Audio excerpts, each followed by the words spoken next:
Radio Arson, une série de podcasts proposée par la bibliothèque de la Villa Arson.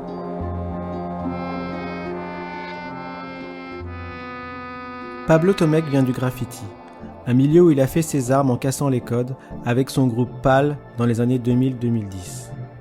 Artiste peintre, son regard sur l'art s'est nourri du décor urbain et les différentes formes d'énigmes plastiques que le vocabulaire de la ville propose. Son travail a été présenté à l'occasion de plusieurs expositions personnelles et collectives, Galerie Christophe Gaillard, Rutkowski 68, Palais de Tokyo. Et plusieurs monographies ont été publiées, Guten Tag chez Rotolux Press et Terren Alchemia chez Classic Paris.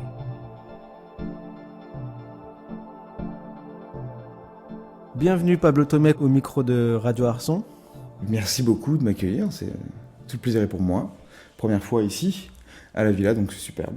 Donc tu es invité cette semaine pour un workshop par Pascal Pinault en atelier peinture.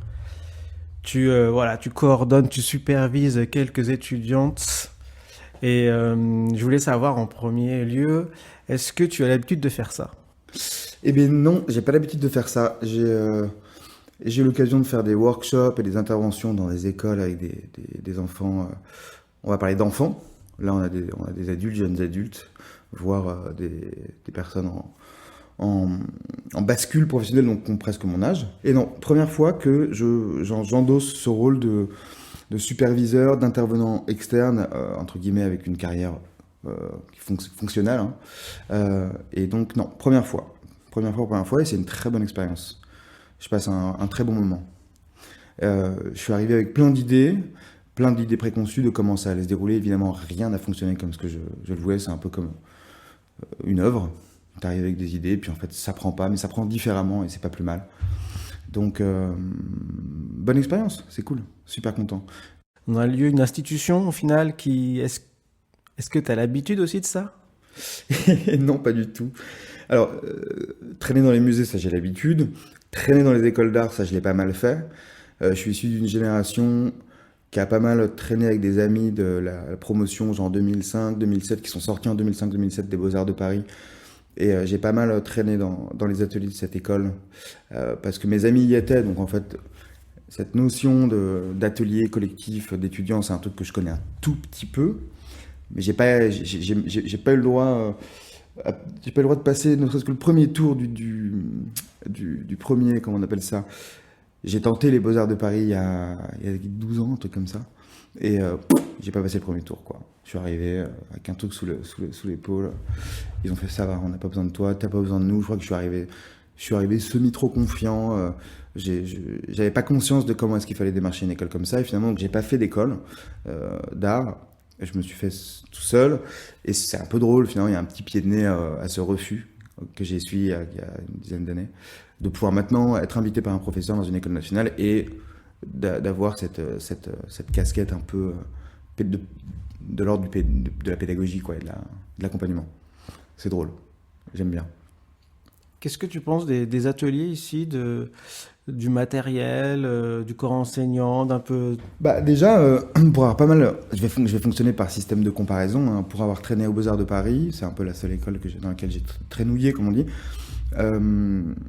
J'ai été frappé par l'énergie de l'architecture, cette dimension hyper rigide, un peu brutaliste. Elle ramène un truc hyper...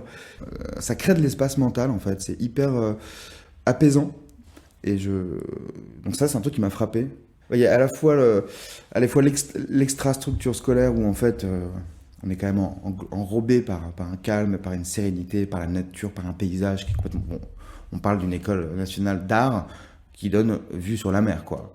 Et cette semaine, on a vu un renard dans le Bosco. Mais c'est ce que j'ai entendu. Je me suis réveillé hier matin. La rumeur du renard. Et les deux jardiniers, à 8h du matin dans la cafette, parlaient des deux renards qu'ils ont aperçus. Donc je me suis dit, bon, il y a des renards dans l'école d'art, quoi. C'est normal. Déjà.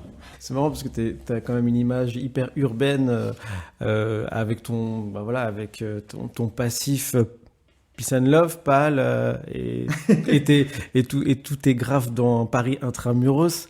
Et puis là, tu nous dis, j'aime le côté bucolique de la villa, la verdure, l'espace, respirer. Je pense que c'est une partie de moi qui qui redessine un peu le passé en se disant que ça pourrait être... Enfin, en tout cas, le contexte est idéal, mais je pense que de toute façon, on peut pas apprécier la nature sans... Enfin, en tout cas, moi, j'apprécie la nature parce que je suis brouillé par la ville, et j'apprécie retourner en ville parce que j'ai pris ma dose de nature, quoi. Est-ce que tu peux nous dire où tu en es en ce moment, enfin, quel atelier tu as, dans quel contexte tu vis en ce moment?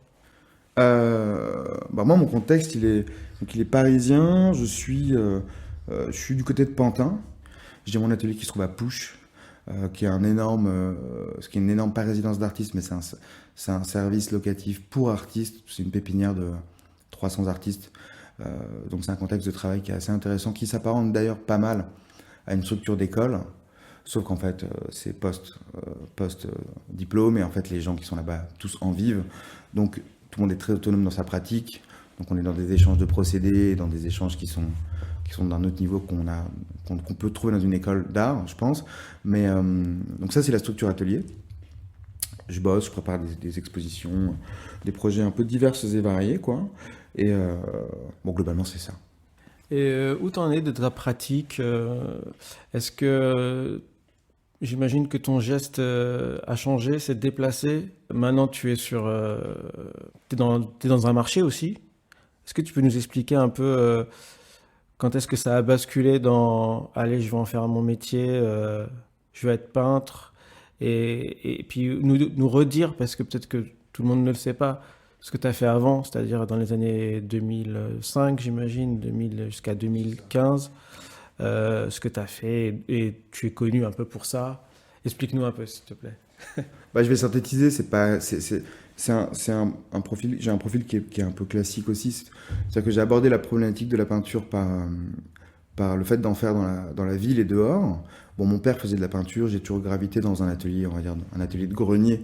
Mon père n'en a jamais vécu, il était dans la pub et il était un peu dans l'image, enfin pas mal dans l'image, mais il peignait beaucoup, féru de peinture, et lui il m'a transmis un truc à ce niveau-là, sans le vouloir. Il m'a transmis parce que j'étais dans ses pattes et que je voyais ce qu'il faisait, mais il n'a jamais été trop dans le rapport éducatif, pédagogue, il m'a pas mis le nez dedans, mais malgré lui il l'a fait, donc ça c'est la première approche de la peinture, donc j'ai toujours capté. Puis ma mère était illustratrice pour livres d'enfants, elle faisait des éditions, mais elle dessinait énormément.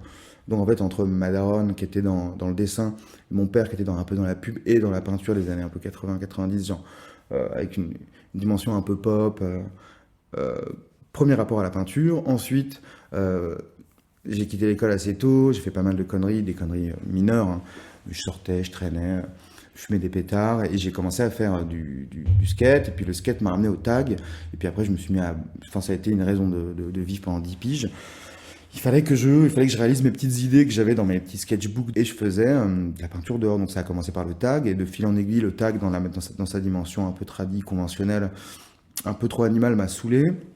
Mais j'ai conservé cette dimension vandale et comment dire, pas underground, mais subversive, en essayant de déplacer les codes avec des amis à moi, bien sûr. On avait un mouvement, et on a déplacé cette problématique du graffiti, qui est une méthodologie de fabriquer de l'image, mais inspiré par des codes et des mouvements de la peinture et moderne et contemporaine. Donc ça a commencé, pour ma part, essentiellement par m'inspirer des expressionnistes abstraits américains. Donc j'ai vu du Joan Mitchell dans ce que le graffiti pouvait représenter, et dans comment insuffler des références autres que intra-graffiti dedans.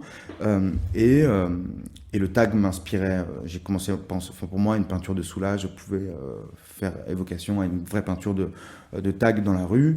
Donc voilà, j'ai commencé à créer des ponts comme ça, tout en faisant des petits jobs à gauche à droite.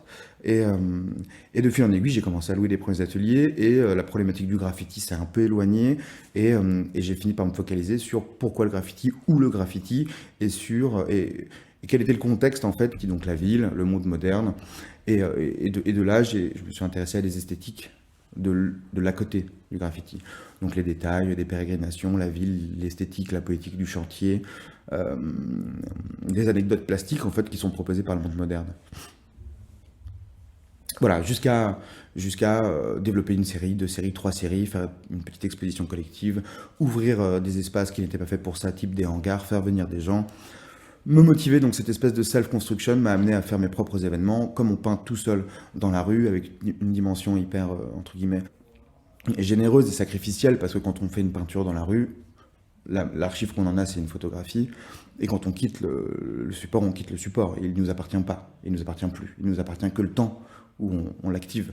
Et donc cette dimension généreuse et hyper débrouillarde, c'est un truc que j'ai essayé d'insuffler dans des événements avec des amis ou en ouvrant des hangars, en faisant des expositions en vandale aussi. Et voilà, une action ramène une autre, qui en amène une autre, un mot en appelle un autre. Et j'ai fini par travailler avec des galeries, pour en revenir à ta question sur l'idée du marché. Et progressivement, il y a une dizaine d'années, il y a pas mal de gens qui s'intéressaient à la culture, entre guillemets, street culture, underground culture, qui ont commencé à devenir des collectionneurs affirmés. Et il y a eu une mouvance aussi de gens, de spectateurs, donc le public aussi s'est déplacé et a commencé à réfléchir à qui étaient ceux qui viennent de cet univers, un petit peu de la rue, entre guillemets, j'aime pas trop cette expression, mais qui viennent de cette culture-là et qui en font un déplacement, entre guillemets, dans le langage de l'art contemporain, quoi. Est-ce que souvent, en ce moment, tu sens il y a des appels où on te demande des archives de cette période, du graphe, on essaye d'ériger ça sur quelque chose un peu un âge d'or, ou que je sais pas. Non, moi pas trop.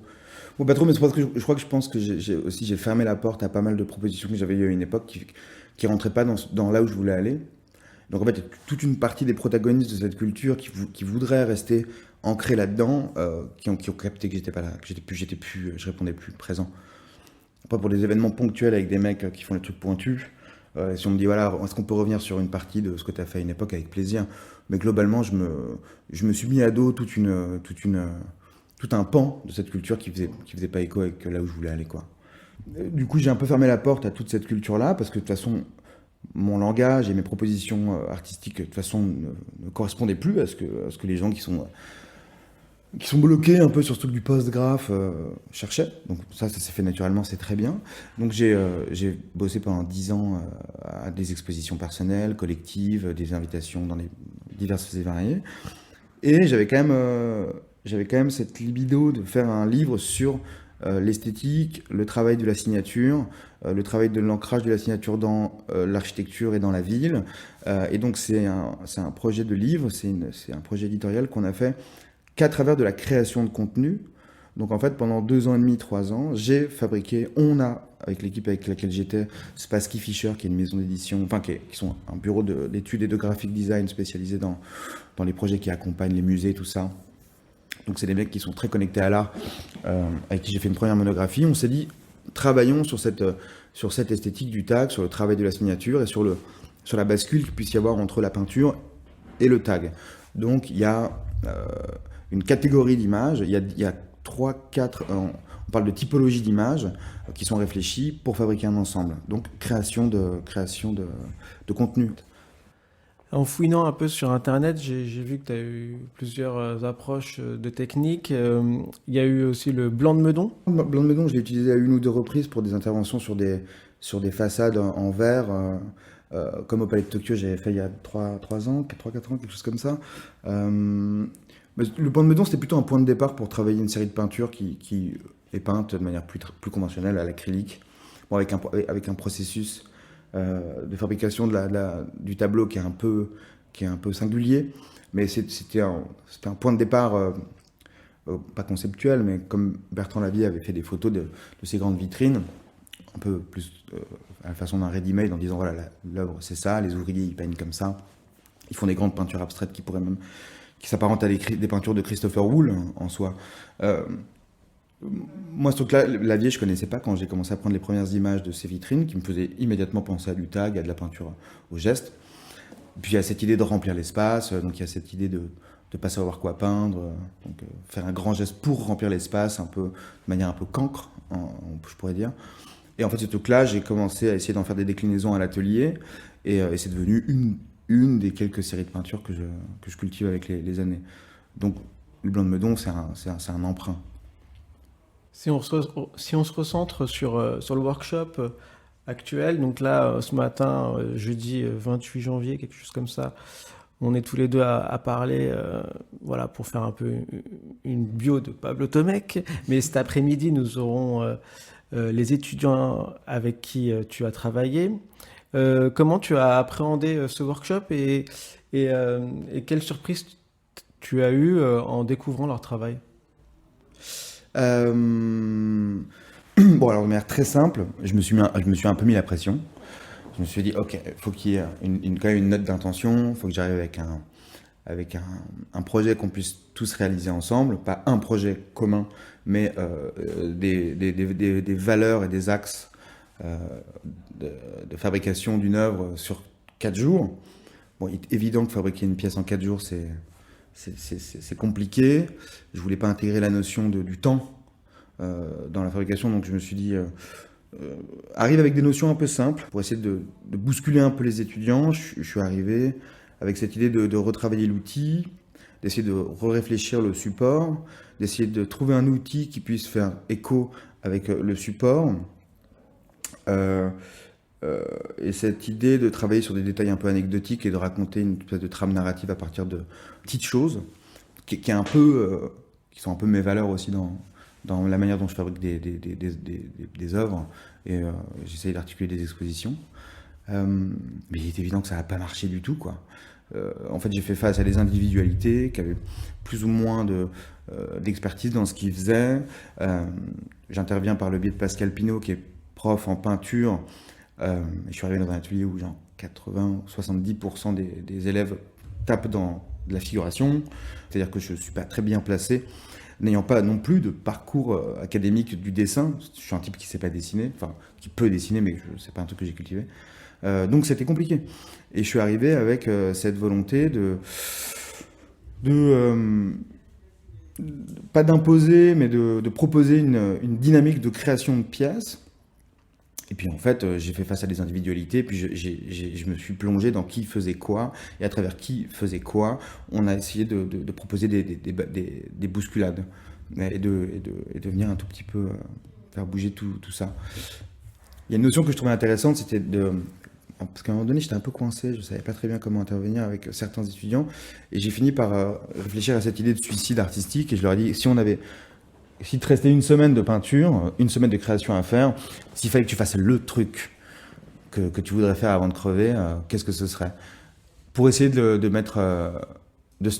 pour essayer de tirer cette carte un peu de la notion de plaisir et de faire en fait ce qu'on n'a pas osé faire. Voilà, mais en fait, je suis arrivé avec une espèce de protocole que je pensais viable, qui finalement n'a pas du tout été, et puis on a fait du cas par cas. Et en fait, je suis devenu une espèce de fil conducteur de Pascal dans l'accompagnement de pièces et de fabrication individuelle de chaque artiste, d'œuvres, mais avec un regard qui n'est pas celui de Pascal, et puis avec une dynamique qui n'est pas la même, et puis avec des références qui ne sont pas les mêmes, et puis avec une énergie qui n'est pas la même.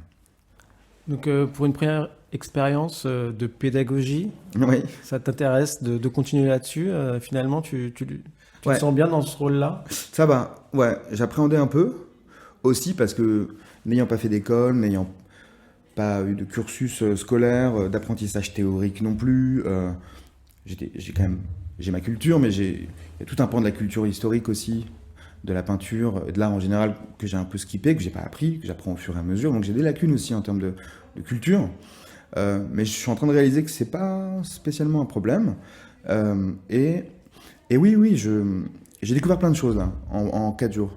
J'ai découvert ma capacité à accompagner des directions artistiques qui sont pas du tout, pour lesquelles j'ai pas du tout d'affinité, quel que soit le niveau de savoir-faire et la qualité de ce qui est proposé. Et je me suis découvert une espèce d'empathie artistique qui me permettait en fait de me plonger dans les autres. En fait, ça nécessite un vrai travail, de plonger et de porter, de chercher de l'intérêt au fond de nous pour quelque chose qu'on nous propose. Et c'est un truc qu'on peut arrêter de faire quand on va dans les musées, quand on va dans les galeries d'art, quand on confronte des choses, on peut vite se barrer parce qu'en fait on ressent pas il n'y a pas d'électricité, il n'y a pas de point, il n'y a pas de point commun, il n'y a pas d'atome crochu, alors on se casse, tu vois. Mais là je suis face à des gens en fait qui ont besoin d'avoir un retour.